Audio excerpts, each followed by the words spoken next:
ఒక మహిళ పురిటి నొప్పులతోనే సడగు మీదనే తిప్పలు పడుతుంటే ఆమె గోస చూసిన సాటి ఆడోళ్ళు చీరలు చుట్టుముట్టు కట్టి డాక్టర్ను పిలిచి దగ్గరుండి కాన్పు చేపించిర్రట. సాటి మహిళను చూస్తేనే ఓర్వజాలని కొందరు మహిళలు ఉన్న ఈ కాలంలో కూడా తోటి మహిళకు రోడ్డు మీదనే కాన్పు చేసిండ్రా అంటారా? కావాలంటే చూడుర్రి.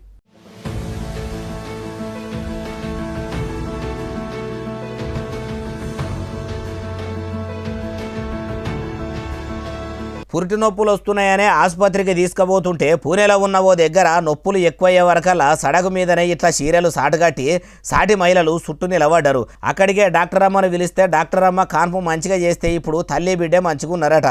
దవాఖానకు తీసుకుపోయిరట. కానీ సాటి మనిషికి కూడా సాయం చేయని కొందరు బస్టు మనసులున్న ఈ కాలంలో కూడా ఇట్లా తోటి మహిళ పురిటి నొప్పులతోని అల్లాడిపోతుంటే ఆడోళ్ళ బాధలు ఆడోళ్ళకే ఎరుకుంటాయని ఇట్లా కాన్పు చేసుడు చూసి ఎవరివయా దేశంలో మానవత్వం చచ్చిపోయిందన్నది మాయమైపోతున్నాడమ్మా మనిషన్నవాడు, మచ్చుకైనా లేడు చూడు మానవత్వం ఉన్నవాడు అనే పాటను కూడా మంచిగా పోతున్నాడమ్మా మనిషన్నవాడు, మానవత్వంతోనే ఉన్నాడమ్మా మానవత్వం ఉన్నవాడు అని కూడా పాడుకోవచ్చేమో అనిపిస్తలేదు. ఇట్లా జరిగినాక చూస్తుంటే అట్లనే అనిపిస్తున్నది అంటుర్రు ఈ ముచ్చటిన్నోళ్ళు.